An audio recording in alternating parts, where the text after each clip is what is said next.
Hello everyone, welcome back to exam focus. आज बात करेंगे इकोनॉमिक्स के जनवरी, फरवरी और मार्च के करंट अफेयर्स का। वेरी वेरी इंपॉर्टेंट क्वेश्चंस जो आपके अपकमिंग एग्जामिनेशन है उसके लिए ये वीडियो हिंदी लैंग्वेज में भी है एज पर योर कमेंट्स। दूसरी बात, इस वीडियो के बाद मैं एक मर्जर एंड एक्विजिशन पे भी वीडियो बनाने वाला हूँ जिसमें गवर्नमेंट और प्राइवेट सेक्टर के कुछ इंपॉर्टेंट मर्जर्स जो हुए हैं, एक्विजिशंस हुए हैं, वो भी हम डिस्कस करेंगे, इंक्लूडिंग बैंकिंग सेक्टर्स में जो हो रहा है। तो चलिए इस वीडियो के कुछ इंपॉर्टेंट क्वेश्चंस को देख लें। वेरी इंपॉर्टेंट क्वेश्चंस हैं, जरूर देखना एंड तक। और वीडियो कैसा लगा लास्ट में जरूर कमेंट में बताना। ना एक्सपोर्ट प्रिपेयर्डनेस इंडेक्स में किस स्टेट ने टॉप करा है, आपसे ये पूछा जा रहा है। तो रिसेंटली गुजरात ने टॉप करा है। गुजरात पिछले 2 बार से लगातार टॉप कर रहा है। कुछ इंपॉर्टेंट पैरामीटर्स होते हैं जब आप एक्सपोर्ट प्रिपेयर्डनेस इंडेक्स की बात करें, तो जैसे उस स्टेट में जो बिजनेस इकोसिस्टम है और जो एक्सपोर्ट इकोसिस्टम है वो कैसा है। दूसरी बात कि जो पॉलिसी गवर्नमेंट बना रही है वो किस तरीके की है, और जो रिसेंट टाइम्स में एक्सपोर्ट हुआ है उसका परफॉर्मेंस कैसा है। तो आप देखेंगे, एक चीज़ नोटिस करेंगे कि जो टॉप में स्टेट्स रही हैं वो ज़्यादातर उन स्टेट्स में है जो पोर्ट फैसिलिटी जहाँ पर अवेलेबल है। अब जैसे बात करें गुजरात के बाद महाराष्ट्र, तमिलनाडु जैसी स्टेट्स और कर्नाटका जैसी स्टेट्स भी टॉप में आती हैं। एक बात आपको ये भी बता दूं कि इंडिया का जो ट्रेड है, मतलब एक्सपोर्ट की बात करते हैं, ओवर एक्सपोर्ट पहली बार रिकॉर्ड हाई $400 बिलियन से भी ऊपर जा चुका है। लेकिन यहाँ पर एक बात समझने वाली ये भी है कि इंडिया का ट्रेड डेफिसिट भी बढ़ गया है, मतलब हमने इंपोर्ट बहुत ज़्यादा किया है। तो इस चीज़, ये सारी न्यूज़ पर आप अपनी नज़र बनाए रखें, यहाँ पर से कहीं पर से भी करंट अफेयर आ सकता है। No recently world bank offered $125 million loan to state of, कौन से स्टेट को दिया गया, आपसे ये पूछा जा रहा है। पुअर्स और वल्नरेबल सेक्शन के लिए, जिनकी आर्थिक रूप से हालत ख़राब होती है, उस स्टेट के विकास के लिए विश्व बैंक ने लोन दिया $125 मिलियन का। किसको दिया है? तो उस स्टेट का नाम है वेस्ट बंगाल। वेस्ट बंगाल को मिला है। अब देखिए यहाँ पर एक जय बंगला प्लेटफॉर्म है, उसी के तहत 400 प्रोग्राम्स चलाए जा रहे हैं वेस्ट बंगाल में। और IBRD, जिसको कहते हैं international bank of reconstruction and development, जो कि वर्ल्ड बैंक का फाइनेंशियल आर्म है, उसने ये लोन दिया है ताकि आर्थिक रूप से मदद पहुंचाई जा सके जो गरीब है और वल्नरेबल सेक्शन सोसाइटी में उनको। IBRD का स्थापना हुआ था 1944 में। छोटी छोटी स्टैटिक्स जीके का हिस्सा। Now moving to the next question. Now name the SEBI's first women chairman. सीधा सा क्वेश्चन और सीधा सा आंसर इसका ये है कि माधवी पुरी बुच जो है सेबी की पहली महिला अध्यक्ष बनी है, और ये आपको बिल्कुल रटा हुआ होना चाहिए। पहले ये ICICI की सिक्योरिटीज़ डिपार्टमेंट की हेड थी। Moving to the next question. Oh I am very sorry for this. Okay, now first country to adopt UPI platform based payment outside India, मतलब इंडिया के अलावा, देखिए इंडिया में तो UPI पेमेंट होता ही है, इंडिया के अलावा पहली कंट्री जिसने UPI पेमेंट अडॉप्ट करा है और वो है नेपाल। और नेपाल, इंडिया से जो ट्रेड है वो बहुत ज़्यादा होता है नेपाल का, जिसके कारण UPI प्लेटफॉर्म जो है, और इसी तरीके से इंडिया को अपना जो फाइनेंशियल जो आप कह सकते हैं एक फाइनेंशियल इंस्ट्रूमेंट है वो अपने इंटरनेशनल लेवल पर पहुंचाने का काम शुरू कर दिया है। तो NPCI, national payment corporation of India ने पार्टनरशिप करा है Manan infotech and gateway payment services, GPS जिसको बोलते हैं। तो आप याद रखना, मनन, ये 2 नाम आपको याद होना चाहिए, और GPS का फुल फॉर्म हो गया गेटवे पेमेंट सर्विसेज। और इससे जो ट्रेड है उसमें भी आसानी होगी, और जो खास तौर पर बॉर्डर वाले इलाके होते हैं वहाँ पर पेमेंट की बहुत दिक्कत होती है करेंसी को लेकर, तो ये चीज़ें UPI बेस्ड पेमेंट से सॉल्व हो जाएंगी।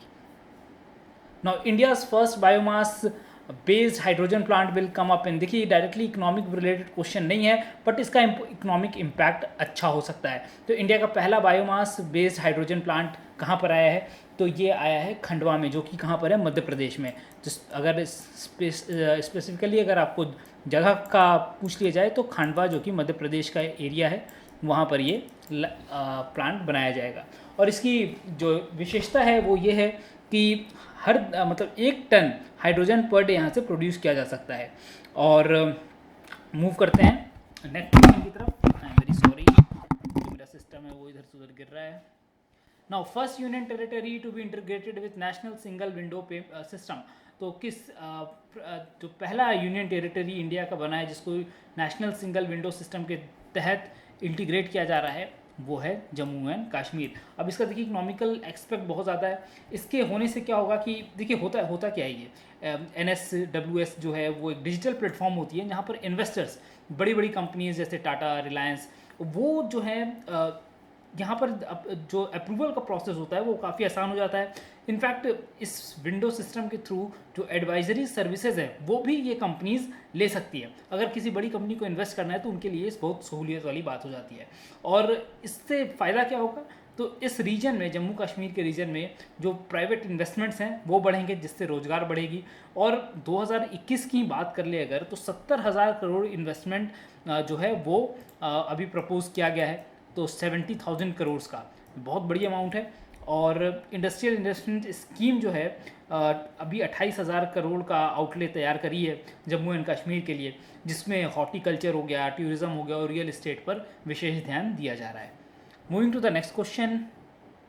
Now IMI version 4.0 is associated with, IMI संस्करण 4.0 किससे संबंधित है, तो ये संबंधित है हेल्थ केयर से। अब ये होता क्या है, तो मैं आपको बता दूं कि ये एक इंटेंसिफाइड मिशन है, आई से इंटेंसिफाइड मिशन इंद्रधनुष। इंद्रधनुष जो है 2014 में लॉन्च किया गया था नरेंद्र मोदी के द्वारा इंडिया में हेल्थ केयर सेक्टर को इम्प्रूव करने के लिए, और उसी का इंटेंसिफाइड वर्जन है ये। और इसको देखिए लॉन्च किया गया था मनसुख मांडव्य, जो कि हमारे मिनिस्टर ऑफ हेल्थ में आते हैं। तो 7 फरवरी 2022 को ये किया गया था, जिसमें 3 करोड़ प्रेग्नेंट वुमेन और 2.5 करोड़ से ऊपर चिल्ड्रन को इम्यूनाइजेशन प्रोग्राम के तहत जोड़ा जाएगा। और इसमें 416 डिस्ट्रिक्ट, 33 स्टेट्स और यूनियन टेरिटरीज़ में इस प्रोग्राम को चलाया जाएगा। देखिए इनफैक्ट 2 फेजेज़ में इस प्रोग्राम को चलाना है। पहला तो फरवरी से लेकर अप्रैल के बीच में फ़ेज़ 1 चलेगा, जिसमें 11 स्टेट को इंक्लूड किए जाएंगे। और दूसरा फेज़ जो होगा वो अप्रैल से मई के बीच में चलेगा, जिसमें 22 स्टेट्स को इंक्लूड किया जाएगा। तो total 33 states in overall 2 phases में इंक्लूड किए जाएंगे। तो इसके पीछे मिशन क्या है, immunisation programme of women and children, जो प्रेग्नेंट वुमेन हैं और जो बच्चे हैं उनको इम्यूनाइज करना, ठीक है, इम्यूनिटी प्रोवाइड करना। कवच टेक्नोलॉजी किसके लिए यूज़ किया जाना है, तो ये यूज़ किया जाना है रेलवेज़ के लिए। अभी कवच टेक्नोलॉजी देखिए इंपॉर्टेंट क्यों है, क्योंकि इससे जो एक्सीडेंट्स हैं, ट्रेन कोलिजन्स हैं, वो रोके जा सकेंगे। इसके लिए देखिए रेलवे बजट जो भी आया था हमारा फरवरी में, 1,37,000 करोड़ का रेलवे बजट था। उसमें 28, जो कि पिछले साल का बजट था उससे 28,000 करोड़ ज़्यादा है। अभी देखिए बता दूं कि कवच टेक्नोलॉजी क्या है, कि एंटी कोलिजन टेक्नोलॉजी है, जो कि इंडिया ने खुद से बनवाया है। और इसमें क्या होगा कि 2 ट्रेनें आमने सामने जब भी आएंगी तो ये अलार्म सिस्टम के द्वारा जो है ट्रेन को ऑटोमेटिकली रोक भी देगा। और इसमें क्या इंक्लूडेड होगा, तो GPS होंगे, माइक्रो प्रोसेसर होगा और रेडियो कम्युनिकेशन टेक्नोलॉजी का यूज़ किया जाएगा। अभी 400 ट्रेन्स में, जो कि वंदे भारत एक्सप्रेस जो होते हैं, उसके 400 ट्रेन्स में इसको इम्प्लीमेंट किया जाना है।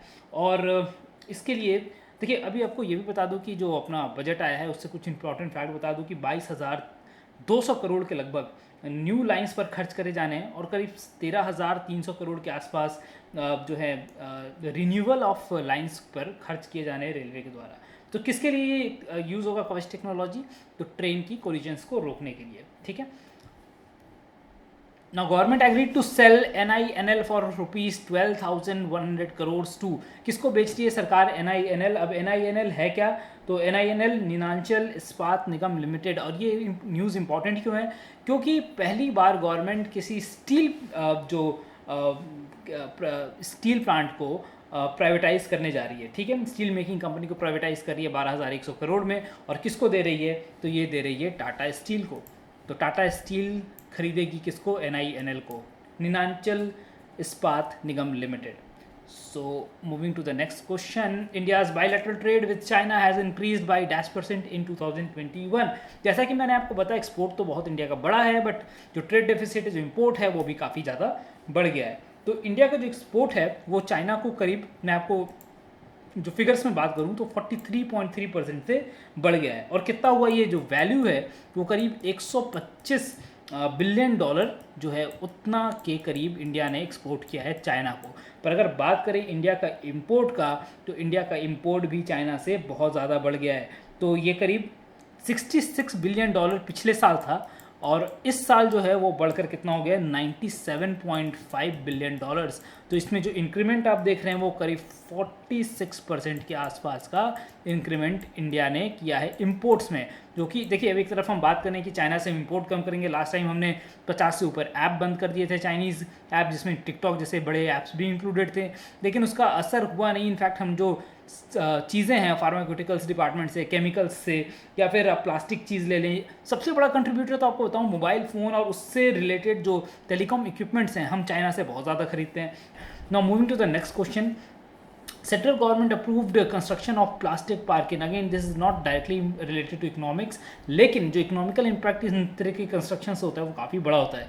तो बेंगलुरु में इस्टेब्लिश किया जा रहा है प्लास्टिक पार्क, और ये जो टोटल इसकी जो फैसिलिटी की जो लागत आएगी वो करीब 62 करोड़ से ऊपर आएगी, 62.7 करोड़ के आसपास इसकी लागत आएगी, जिसका हाफ बेयर करेगा सेंट्रल गवर्नमेंट और हाफ इसको बेयर करेगा स्टेट गवर्नमेंट। और करीब और आपको ये भी बता दूं कि जो Karnataka industrial area development board है कि उसमें ये फैसिलिटी को स्थापित करी जाएगी।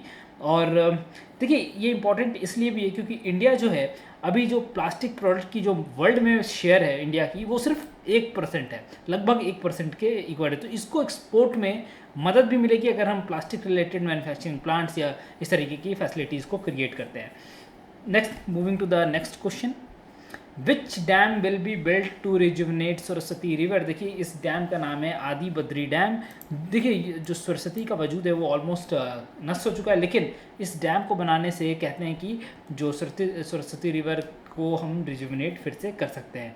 और ये एक MOU जिसको कहते हैं मेमोरेंडम ऑफ अंडरस्टैंडिंग साइन हुआ हरियाणा गवर्नमेंट और हिमाचल गवर्नमेंट के बीच में, और यहाँ पर इस डैम को इनके बॉर्डर के पास इस डैम को इस्टेब्लिश करा जाएगा, और इससे दोनों जो स्टेट्स हैं उनको भी इकोनॉमिकल बेनिफिट पहुँचेगा। Moving to the next question, okay so अगला वीडियो मर्जर इक्विजिशन पे होपफुली सैटरडे या संडे को पोस्ट करेंगे। So keep watching exam focus, and आपका जो भी comment होगा do post it down, I'll just look at them and answer to your queries. So see you in the next video. Till then, goodbye, take care.